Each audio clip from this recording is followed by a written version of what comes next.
আরিফ সাহেব সকাল সকাল দোকান খুলে হিসাব মেলাতে থাকে, কারণ পাওনাদাররা তাকে চাপ দিচ্ছে।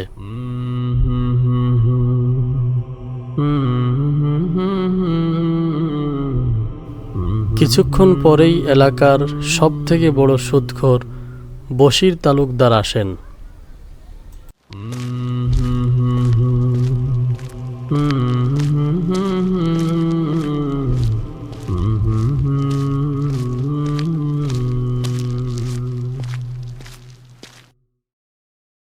কি আরিফ, কি খবর তোমার? ব্যবসা বাণিজ্য কেমন চলতেছে?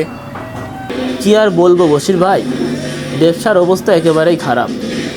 একদিকে মেয়ের স্কুলের বেতন, বাসা ভাড়া, আবার এই মহাজনের টাকার চাপ, সব দিক দিয়ে খুব বিপদে আছি। কিছু টাকার দরকার ছিল আমার। তাহলে চিন্তা কিসের, আমি তো আছি। 50,000 টাকা নাও, ওই মাসে 5,000 টাকা লাভ দিলেই হবে না, আর ওই আসল পরে একসঙ্গে দিলেই হবে। কিন্তু বশির ভাই, এটা তো সুদ, আর সুদ তো হারাম। ইসলামে আল্লাহ তাআলা সুদকে হারাম বলেছে, আর এ সম্পর্কে কঠোর সতর্কবাণী দিয়েছে। আর এসব পরে দেখো, এখন তো তোমার বিপদ, এটাকে সাহায্য মনে করো। এ তো হিসাব করলে কি আর সংসার চলে? নেবে কি নেবে না দেখো। ঠিক আছে বশির ভাই, আমি রাজি।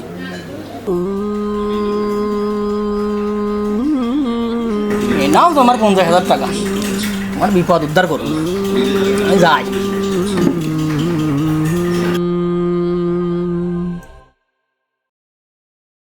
বশির সাহেব 50,000 টাকা দিয়ে হাসতে হাসতে বিদায় নেয়। উস্তাদ, এই যে আরিফকে নিয়ে আসছি।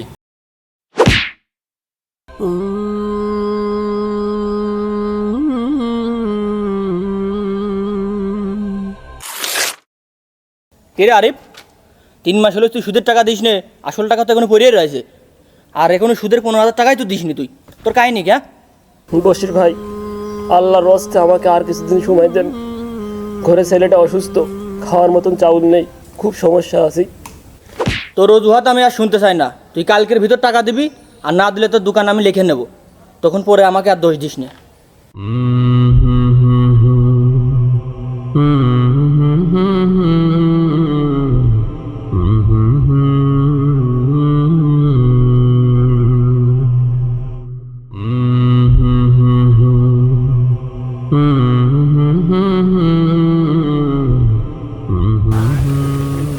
আরিফ সাহেব, তোমাকে খুব চিন্তিত মনে হচ্ছে, কি হয়েছে? হুজুর, আমি সুদের ফাঁদে পড়ে গেছি। অভাবের তাড়নায় একটু সুখের আশায় ওই বশির তালুকদারের কাছ থেকে 50,000 টাকা নিয়েছিলাম। সেই টাকা শোধ করতে আমার দুনিয়া আখিরাত সব কিছু শেষ হয়ে যাচ্ছে। হুজুর, আল্লাহ কি আমাকে ক্ষমা করবেন? আরিফ, কখনো আল্লাহর রহমত থেকে নিরাশ হইও না। আল্লাহ তাআলা অত্যন্ত দয়ালু, অত্যন্ত মেহেরবান, তিনি বান্দাকে ভালোবাসেন। আর এটাও জেনে রাখো, সুদের পরিণাম কিন্তু অত্যন্ত ভয়াবহ। আল্লাহ তাআলা বলেছেন, আহাল্লাল্লাহুল বাইআ ওয়া হাররামার রিবা। তোমাদের জন্য ব্যবসাকে হালাল করা হয়েছে আর সুদকে হারাম করা হয়েছে। আবার অন্য জায়গায় আল্লাহ তাআলা বলেছেন, যারা সুদের সাথে জড়িত আছো, তোমরা আল্লাহ ও রসুলের সাথে যুদ্ধের জন্য প্রস্তুত হয়ে যাও।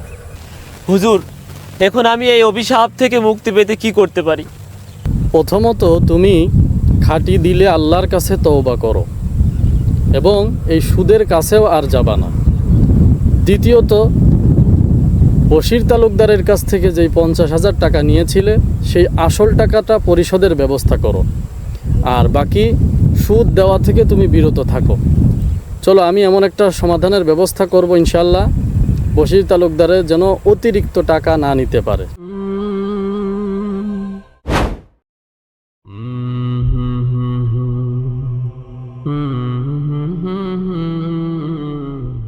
আসসালামু আলাইকুম হুজুর।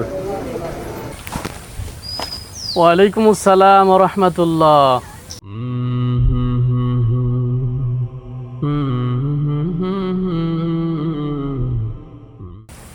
হুজুর, আল্লাহর রহমতে আমি এখন খুব সুখে আছি। আপনার সুপরামর্শ এবং উপরওয়ালার রহমত, আমি এখন অনেক বরকত পাচ্ছি এবং শান্তি পাচ্ছি। বশির তালুকদারের সুদের ফাঁদ থেকে আমি নিজেকে রক্ষা করতে পেরেছি। এখন আমি হালাল উপার্জন করি, আর উপরওয়ালার ইচ্ছাতে আমি স্ত্রী সন্তান নিয়ে অনেক সুখে আছি। আলহামদুলিল্লাহ। শোনো আরিফ, তোমাকে একটা কথা বলি, সুদের সম্পদ বেশি মনে হলেও সেটা দুনিয়া এবং আখেরাতের জন্য আমাদের ক্ষতিকর। আর রিজিক অল্প হইলেও, ব্যবসা ছোট হইলেও তাতে আল্লাহর রহমত বরকত থাকে সুদ না থাকার কারণে। এই জন্য আমাদের উচিত ছোট্ট পরিসরেও আমরা যদি ব্যবসা করি, অন্তত সুদের দিকে যেন আমরা না যাই। আল্লাহ আমাদের সবাইকে সেই তৌফিক দান করুন। বন্ধুরা, ভিডিওটি শেয়ার করে সবাইকে দেখার সুযোগ করে দাও।